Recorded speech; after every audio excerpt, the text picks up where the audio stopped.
वंशराज दुबे जी, आप लोगों का गुजरात में क्या था जो आप लोग कूद गए, और क्या वहां पे बीजेपी को सहयोग कर रहे हैं? कांग्रेस का क्यों आप बैंड बजाना चाह रहे हैं पूरे देश में?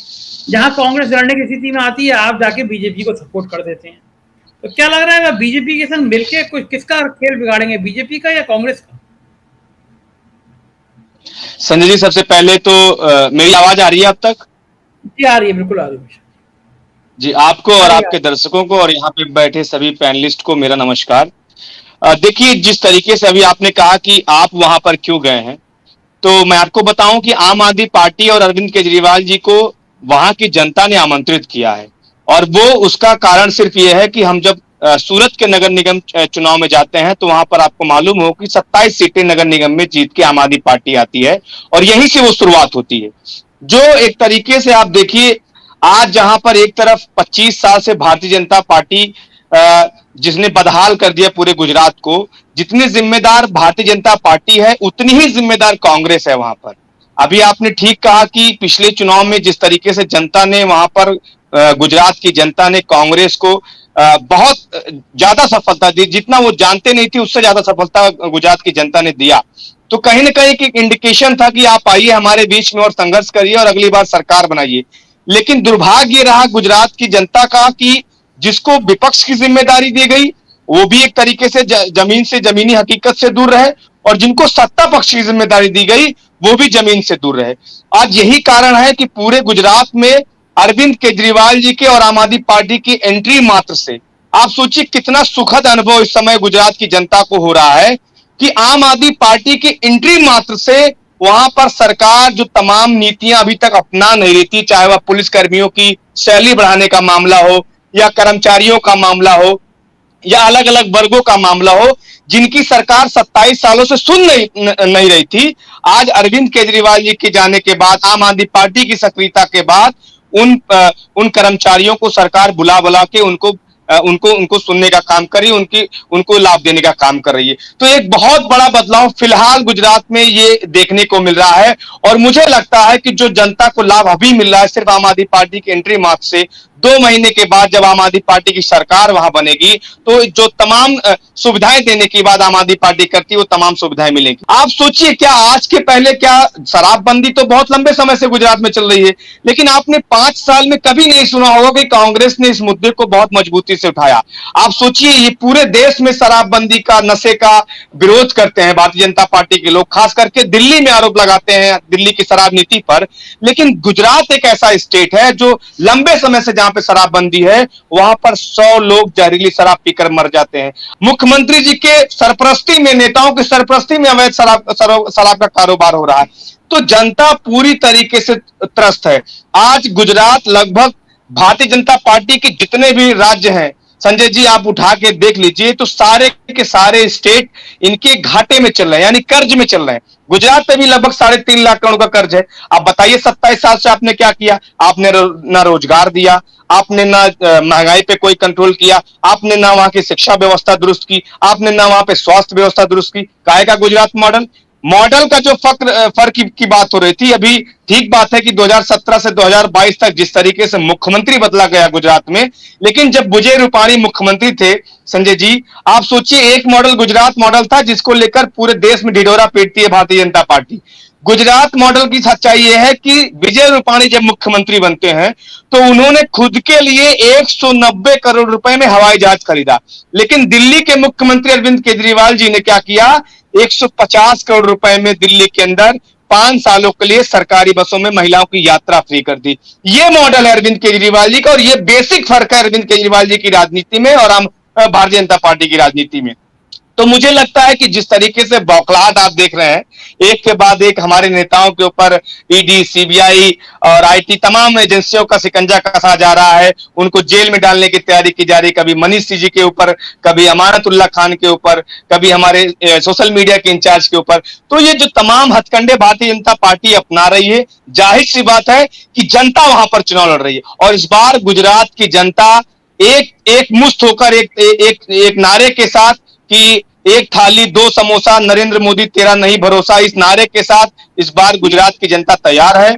जब वहां पे कर्मचारी प्रदर्शन कर रहे थे तो ये उनका नारा था, जब सरकार उनको मनाने जाती है, ये उनका नारा था कि एक कटोरी दो समोसा, नरेंद्र मोदी तेरा नहीं भरोसा। ये सच्चाई है कि 27 साल से आपने हमारा नहीं सुना। और अब जब अरविंद केजरीवाल जी, चाहे वह पुलिस के लोग हों, चाहे वह एडवोकेट हो, डॉक्टर हो, छात्र हो, बेरोजगार हो, नौजवान हो, महिलाएं हो या फिर व्यापारी हो, सबके लिए जब कुछ ना कुछ योजना लेकर आ रहे हैं तो आपको भय हो रहा है। और सबसे मजेदार बात आपने देखा कि नरेंद्र मोदी जी, संजय जी 8 साल से देश के प्रधानमंत्री हैं, लेकिन मैं हमारे सभी वरिष्ठ पत्रकारों से और आपसे भी निवेदन करूंगा कि एक ट्वीट उनका निकाल के दिखाइए। इसके पहले अभी 2 हफ्ते पहले उन्होंने एक ट्वीट किया कि हम देश के 14,000 सरकारी स्कूलों को ठीक करने का काम करेंगे।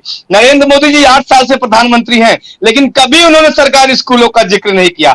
अमित शाह जो देश के गृह मंत्री हैं, संजय जी, डर है अरविंद केजरीवाल जी का, आम आदमी पार्टी का, कि अमित शाह को सरकारी स्कूल का सा भी नहीं पता होगा। लेकिन रविवार के दिन सोचिए, वो दिल्ली से फ्लाइट लेकर और गुजरात में सरकारी स्कूलों को दौरा करने जा रहे हैं। बहुत बड़ा बदलाव हो रहा है हिंदुस्तान की राजनीति में। जो मुद्दे की राजनीति दूर हो चुकी थी, जहां पर हिंदू मुसलमान अगड़े पिछड़े की बात होती थी, अब कम से कम लोग सरकारी स्कूल पे बात कर रहे हैं, सरकारी अस्पताल पे बात कर रहे हैं। हमारी जीत तो यहीं से सुनिश्चित हो गई। और जिस तरीके से तमाम वहां के लोकल रिपोर्टर जनता के बीच में जाकर उनकी राय ले रहे हैं, वो आप देखिए तो बहुत अप्रत्याशित है। और मुझे नहीं लगता कि जो पंजाब का रिजल्ट रहा है, जो दिल्ली का रिजल्ट रहा है, उससे बहुत ज्यादा मुझे लगता है कि उत्तर गुजरात की जनता आम आदमी पार्टी को सफलता देने जा रही है। संजय जी आप बताइए ना, डरना किसको? डर तो कांग्रेस रही है, डर तो और तमाम अन्य विपक्षी दल रहे हैं, क्योंकि सबके कागज भाजपा के पास दबे हुए हैं, सबको ईडी सीबीआई से खतरा है। लेकिन सिर्फ और सिर्फ एक आम आदमी पार्टी है जो आंख में आंख डाल के सवाल करती है, भाजपा से। हम लोग नरेंद्र मोदी और अमित शाह से डरने वाले नहीं है। हमारे वो देश के अभिभावक है नरेंद्र मोदी जी, लेकिन जब उनकी दूषित मानसिकता, जब भाजपा की दूषित मानसिकता काम करेगी तो जाहिर सी बात है हम उनसे डरेंगे नहीं। और क्या किया उन्होंने? शराब नीति पे किसी भी भाजपा के प्रवक्ता से पूछ लीजिए कि क्या घोटाला हुआ, आज तक एक भाजपा ही नहीं बता पाएगा। कोई नेता कहता 10,000 करोड़ का घोटाला हुआ, कोई कहता 12,000 करोड़ का घोटाला हुआ, एलजी साहब कहते हैं 144 करोड़ का घोटाला हुआ, और जब सीबीआई एफआईआर रजिस्टर करती है तो कहती 100 करोड़ का घोटाला हुआ। आज तक एक भी साक्ष्य। जी, संबित पात्रा तो आपका स्टिंग ऑपरेशन निकाल रहे थे कि देखिए दिल्ली में शराब में, संबित पात्रा जी गलत बोलेंगे, इतने बड़े नेता हैं। संजय जी आप बताइए, कितना दुर्भाग्य है कि नरेंद्र मोदी जी 8 साल से सत्ता चला रहे हैं देश की। संबित पात्रा उस पार्टी के सबसे बड़े प्रवक्ता हैं। 23 से 24 बड़ी एजेंसियां इनके पास पड़ी हुई है। अगर ये कोई स्टिंग निकाल रहे हैं तो उसकी जांच कराएं, हमको पकड़ के गिरफ्तार करें। ये क्या केंद्र में गन्ना छीनने के लिए बैठे हैं? क्या कर रहे हैं 8 साल से? अगर हमारे खिलाफ इनके लिए इतने सबूत हैं, इतने सारे सबूत इनके पास रखे हैं, तो हमारे ऊपर जांच करें। मनीष जी ने तो यही कहा ना कि भाई जो स्टिंग आपने कराया है, हम आपको सोमवार तक का टाइम देते हैं, आप हमको गिरफ्तार करिए, नहीं तो फिर हम आपका स्टिंग जारी करेंगे, नहीं तो फिर हमसे जो है नरेंद्र मोदी जी को माफी मांगनी पड़ेगी देश के सामने। और मनीष जी तो गुजरात में भी जाके इस तमाम बातों को बोल के आए। आपके पास भी है उनका कोई स्टिंग? नहीं, स्टिंग और सारी चीजें देखिए, हम लोग क्या है कि कोई चीज जारी करते हैं तो उसको पूरा साक्ष्य के साथ जारी करते हैं। इनकी तरह नहीं कि व्हाट्सएप पे कुछ आ गया और उसको हमने बोल दिया।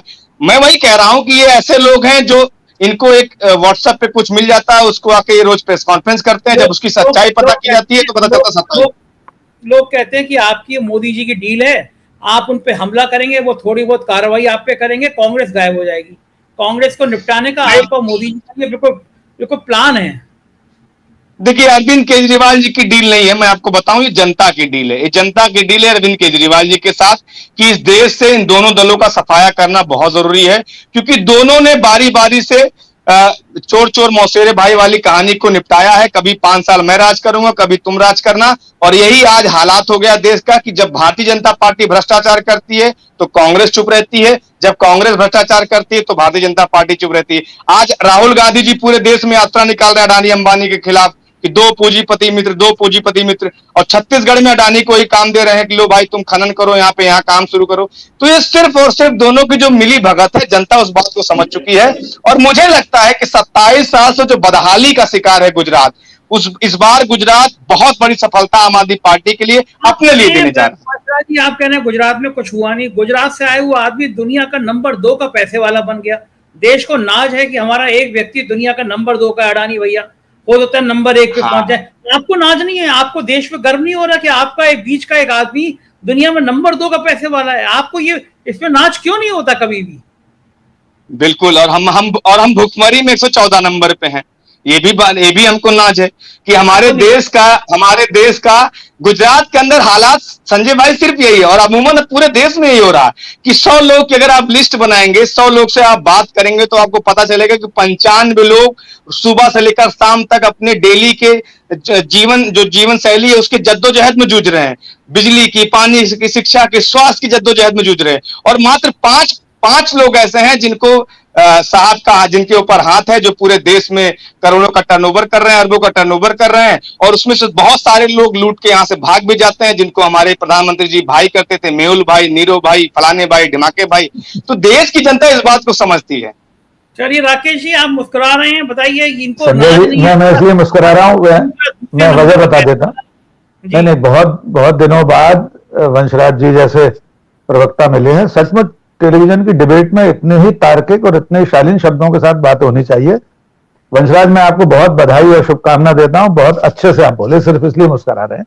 और एक बात और, आपने स्कूलों की बात कही थी, मैं सचमुच आपकी बात सुनने के बाद एक रिपोर्ट देख रहा था। 50,000 स्कूल बंद हो गए हैं पिछले 2-3 सालों में, सरकारी स्कूल 50,000 देश भर में।